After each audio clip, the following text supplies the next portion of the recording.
y no del 5%, y no con el R que decía San Bartolomé, pero se utiliza lo mismo. Se ubicaron los coeficientes de rigidez en sectores, acá 4 sectores, por la parte hueca. Ahí está la distribución en cuanto a lo que son momentos, donde podemos ver que calzan donde hay los muros como tal. Periodos de vibración. En interacción se van a incrementar, acá está el empotrado y el otro se va a incrementar. En cuanto a las fuerzas, se reducen, acá están las fuerzas empotradas, se reducen por los modelos de Barkham y norma rusa. Esta tesis ganó un premio del Colegio de Ingenieros en el año 2009, a la mejor tesis, que se hizo un análisis comparativo entre los sistemas de muro de utilidad y el de albañilería. ¿Qué es lo que se realizó? El proyecto en la ciudad de Trujillo. Se calcularon los coeficientes de rigidez por los modelos dinámicos de Barkham y norma rusa. En Barkham hay 5 coeficientes de rigidez. El giro en Z se restringe. En la norma rusa los 6 coeficientes de rigidez no se restringen en absoluto. Se modeló con el ETAPS. Acá están los muros de utilidad y lo mismo para albañilería. Se distribuyó el K sub Z en todo el sector de la superficie de contacto, suelo, cimentación, ¿no? Ahí está, para la platea, distribución por todo el área de contacto. ¿Qué es lo que se obtuvo? Tanto para muro de utilidad como para lo que es albañilería. Lógico que se incrementan los periodos y fuerzas se reducen, ¿no? Ahí podemos ver la reducción de las fuerzas. Este sistema de muro de utilidad limitada es un sistema que todavía hay que investigar. No es un sistema 100% confiable en zonas de alta sismicidad. Y a veces da un poco de pena, pues, de que en los proyectos sociales, en las edificaciones de interés social, se utilicen estos muros inclusive con menor espesor, poniendo en riesgo lo que es la vida humana. Debería de tomarse en cuenta, yo todavía sigo con la idea de que ese R de San Bartolomé tiene que tomarse en cuenta. O es el R o es el amortiguamiento del 2% y no del 5% para este sistema. Estaríamos con edificaciones más seguras, porque por esa alta densidad de muros no existen columnas ni vigas, solamente muros y losas, ¿no? Por esa alta densidad siempre las derivas le salen 2 por 1000, 1 por 1000, 3 por 1000 en el caso más exagerado. Pero imagínense para 5 por 1000 que manda la norma, o sea, tenemos un gran porcentaje todavía por encima, ¿no?, de confianza. Sin embargo, falla fundamental. Para sismos severos y de larga duración no es tan recomendable este tipo de sistemas, ¿no? Hay que seguir investigando. En el año 2012 la UPC con 2 ingenieros se realizó esta tesis, ¿no?, también con muros de utilidad limitada en el norte de Lima. Para ello era una torre de 5 edificaciones, analizamos la torre C, y acá se utilizó una losa de transferencia por una alta concentración de esfuerzos que hubo en esa zona. Ahí está la distribución, se calcularon los coeficientes de rigidez acá por Barkham, modelado en el ETAPS, se ubicaron los coeficientes de rigidez equivalente y qué aporte se hizo. Como estaba de moda el sismo de Chile, utilizamos un Z amplificado a 0,6, equivalente al sismo de Chile. Utilizamos un amortiguamiento del 2%, porque ese proyecto de lo que se trató es de verificar el proyecto como tal, ¿no?, por un trabajo que se tenía, ¿no?, verificar la cantidad de ceros si era correcta o no, de acuerdo a la empresa que había realizado el diseño estructural. Vamos al más crítico, Z06, amortiguamiento del 2%, 50% por muros agrietados que se recomienda para estos sistemas de muro de utilidad limitada.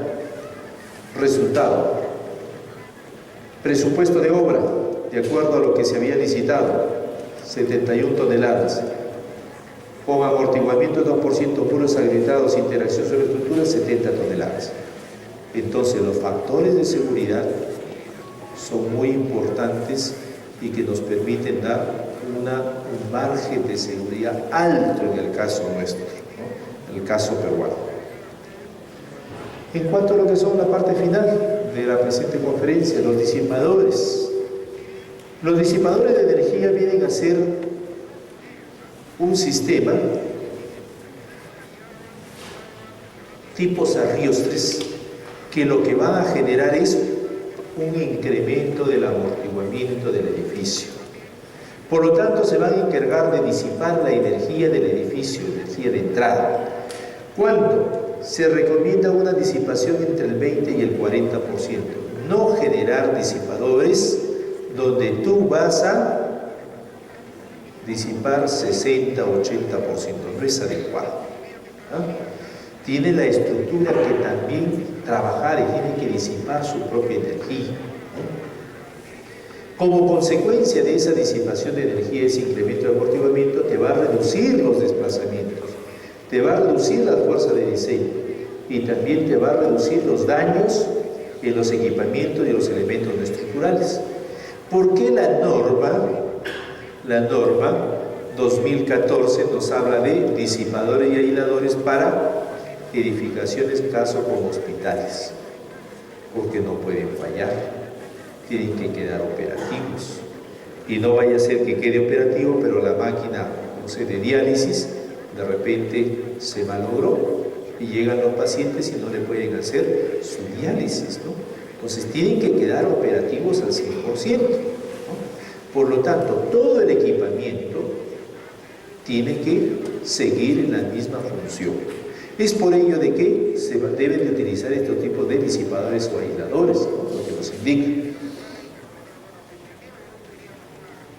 Este es el Aeropuerto Internacional Jorge Chávez, donde todos llegamos en algún momento para poder enlazarnos a otra ciudad del país o fuera del mismo. Fue proyectado en el año 63, construido como tal por la oficina del ingeniero Gallegos Casabón Arango. En el año 2007 la administración le dice que es necesario verificar el comportamiento del aeropuerto de acuerdo a la norma 2006. Hacen el análisis y se dan cuenta que hay un 40% de déficit de absorción de energía. Alternativas para poder reforzar el aeropuerto han sido varias: encamisados de concreto, de acero, arriostres, y al final en lo que se terminó es disipadores. Se utilizó tipo chevron, acá está una V invertida y acá está el disipador en estos extremos, igual en el otro lado, en la torre central. Un edificio más actual, reducto. Edificio reducto de Gerpal ha utilizado también los disipadores viscosos. Los que se comercializan más en nuestro mercado nacional, CDB, es la empresa que nos provee los disipadores y aisladores. Gracias a Dios que provee los mejores disipadores a nivel mundial, que son los disipadores marca Taylor, y nos proveen también los mejores aisladores a nivel mundial, que son los de marca DIS. Entonces, en estos disipadores que ellos nos proveen, ¿no?, el que más se comercializa en nuestro mercado nacional son los disipadores viscosos. Estos disipadores son con un líquido, un fluido interno altamente viscoso, trabaja con un pistón. Entonces, cuando se va a colocar, va a traccionarse o va a comprimirse. ¿Ya? Va a traccionarse o va a comprimirse. Y trabaja con velocidad, a una velocidad, la reducción de la velocidad como tal. Si utilizar este tipo de disipador viscoso, acá está, ¿no?, y ha quedado con la arquitectura bastante buena, ha sido proyectada por la oficina del ingeniero Rivera Feijó. En el año 2008 escribimos un texto con Ricardo Oviedo y que ganamos un premio acá en el país, fue el tercer premio que ganábamos acá en el país, ¿no?, acerca de disipadores de energía. En esa época, ese texto no era muy entendido. Hoy en día es un texto muy preferido en todas las oficinas de proyecto cuando van a realizar este tipo de análisis. Nos habla, miren ustedes, el amortiguamiento. Si yo incremento el amortiguamiento, lo que estoy haciendo como consecuencia lógica es reducir el desplazamiento lateral, ¿no? Reducir el desplazamiento lateral. Trabajamos con un acelerograma. Es mejor trabajar con acelerogramas que con espectros. Es mejor, ¿no? Pero también no tenemos acelerogramas confiables, que es lo que nos queda, el espectro. El ACE que nos manda la norma trabaja con espectro. Por eso, porque no tenemos los acelerogramas confiables, ¿no? A través de los acelerogramas podríamos construir un espectro, ¿no? Que ya tenemos. Acá se tenía una edificación con la cual colocamos los disipadores en forma regular para ambas direcciones. Y como podemos ver, tenemos 4 tipos de disipadores: disipador viscoso, viscoelástico, de fricción y de plastificación. Los dos primeros tienen las mismas características. Debemos de calcular el coeficiente de amortiguamiento y la rigidez, porque los exponentes de amortiguamiento por la velocidad que se tiene van a ser exactamente iguales. Para el viscoso 0,5 siempre, y para el viscoelástico 1 siempre. ¿Cómo voy a modelar estos disipadores viscosos y viscoelásticos? Cuando voy a utilizar el software SAP o ETAPS, voy a modelarlo a través de un elemento tipo damper entre dos nudos, inicio y final, ¿ya? Elemento tipo damper. Cuando van a generar ese elemento tipo damper, comportamiento no lineal, van a encontrar estas características. Los de fricción y de plastificación, ¿qué tienen que calcular? Rigidez, y tienen que calcular lo que es la fluencia. Estos son constantes como tal, ¿no? Especialmente lo que es la rigidez. ¿Y cómo lo voy a modelar estos dos últimos? Estos dos últimos los voy a modelar utilizando lo que es un elemento que se le llama el plastic, ¿no? Con ese elemento voy a modelar este tipo de disipadores, y ahí voy a tener todas las características que están como tal. ¿Cómo voy a calcular un disipador? Las características indicadas. Primero voy a determinar la amplitud de desplazamiento por esta relación. Acá G es la gravedad, pero va a estar dado en centímetros sobre segundo al cuadrado. R1 viene a ser el factor de participación del modo fundamental, modo 1. ¿Ya cuánto vale ese R1? R1 es igual de 1,2 a 1,6 el periodo de ese primer modo. En nuestro país utilizamos 1,4, es decir, el periodo del modo 1 lo multiplica por 1,4 y va a obtener este valor. En Chile utilizan el 1,5. Acá la aceleración espectral, eso ya lo conocemos, ya este es el periodo del modo 1, este factor beta, el coeficiente de amortiguamiento, es un valor constante. El coeficiente de amortiguamiento es un valor constante e igual a 1,2. Y obtenemos el resultado en milímetros. Luego, debemos de calcular el coeficiente de amortiguamiento que nos están pidiendo. Este coeficiente de amortiguamiento lo calculamos por esta relación bastante extensa, ¿no? Donde el beta es una constante de 0,4, este es el desplazamiento ya calculado, el peso tributario en el sector del disipador, el desplazamiento del modo 1 en ese mismo sector del disipador. Este factor de lambda viene a ser obtenido a través del FEMA 274. En el FEMA, de acuerdo al exponente alfa, que ha sido de 0,5, ¿no?, voy a obtener 3,5. Acá está. Periodo G ya conocemos. Ahora este G va a estar dado en milímetros sobre segundo al cuadrado. Ustedes ven. Teta viene a ser el ángulo de inclinación del disipador. Y con ello calculas y obtienes el coeficiente de amortiguamiento. Primera característica que vas a ingresar. ¿Y cuál es la otra característica? La rigidez del disipador. Es el coeficiente de amortiguamiento sobre 10 veces el intervalo del registro acelerográfico que tú estás utilizar.